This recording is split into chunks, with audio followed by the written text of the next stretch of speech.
I sell online piano courses for $997. Online what courses? Online piano courses. Piano. Yeah. Got it. Okay. So I have a tutorial channel on YouTube that links to a email chain and then sales page and webinar seller courses. Cool. Automated?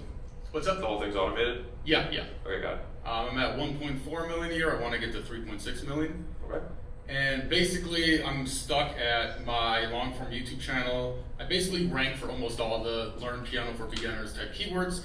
So the last 10 to 15 videos, even if a video does well, my total channel views and hence my total leads kind of stay the same.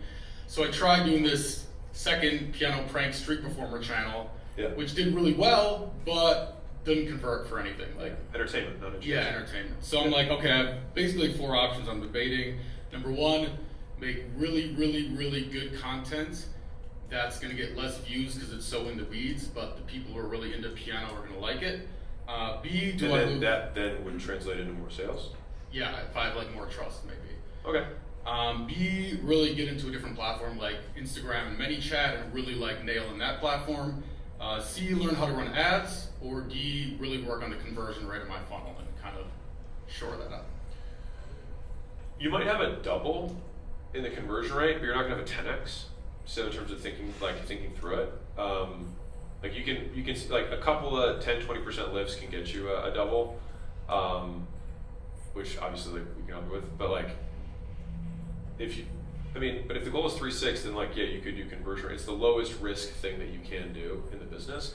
But after you do that, like you can only get to 100%, and you can't obviously. So there's a handful of levers that that we can tweak.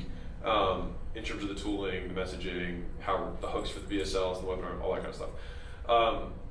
But the 10x, if you want that, if I had to bet, I'm going to say this differently. If I had to bet which thing would double the business most likely, for sure, bar none, it would be run ads. Okay. For sure. Like, I put all my money on that one. If I had to, like the lowest risk, highest likelihood thing, because you already have an audience. People already know, like, and trust you. Many of them don't see your stuff on a regular basis. So they might have explained this yesterday. Did you do the big circle, little dot? Okay. Okay. So who here has an organic following as their primary way? Okay. I have to ask this question differently because if I say who here is an influencer, 2 of you will raise your hand. So who generates leads by making content? You get hands? Okay, more hands. Great. So this will apply to you. So, because the algorithm has shifted from social media to interest media, like everybody already knows, hopefully you should know that the whole, like your follower count doesn't matter, your subscriber count doesn't matter. Okay. So when you make a piece of content, let's say that this circle represents your, how many subs do you have? A little over 1 million. Okay. So you got 1 million subs here. When he makes a piece of content, let's say that this many people is how many people see it when he makes each video, right? Because not all 1 million people are going to see every one of the videos. So a very small percentage of that. Now, if we had a pinprick that we could put, which is the amount of people that see the call to action within those videos after retention curves take effect, and the ones that are heavier in promotion tend to do worse overall. Not always, but in general. So a very tiny little dot here.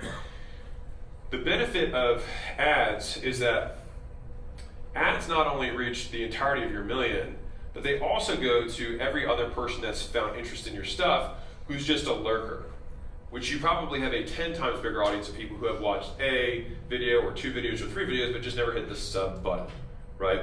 And so like if I were to say like right now, if everyone pulled out their phones and pulled up Instagram, not all of you necessarily would be subscribed or follow my Instagram.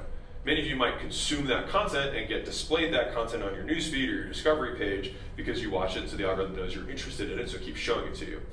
And so the benefit of that with ads, you get the effectiveness of this dot on a size pie this big. Because functionally, the reason that content in general is so valuable is that it allows you to bring awareness to the brand at 0 cost, right? Or functionally 0 cost. And so I see the primary benefit is that like your conversion rate and your metrics on a funnel for everyone who's ever seen or consumed your stuff and gotten value from you will be disproportionate to anybody else that's running ads in that space who's doing it true cold. Now, once you break through here, there's an entirely different strategy that we'd have to employ. But if you were like, I just want to get from 1.4 to 3.6, that's what I would do. Gotcha. And then should I learn ads myself, hire an agency, or hire somebody in-house? My honest answer is I would just nuclear bomb it, which is if I know that I have to do something, then I buy everything. So I will buy a course, I'll watch free stuff, I'll get an agency to do it, and my deal with agencies, did you read my leads book? Yeah. Okay, the agency section. Yeah, I'll hire one, but I want to learn what they're doing, and that's the deal. And I'll pay more if I have to do that, because that's all I want to do. And then once I have that cracked, then I just bought myself a money printing machine. Gotcha. Cool, thank you so much. No, you bet, thank you. If you're a business owner and you're not growing as fast as you'd like, I'd like to give you a free gift.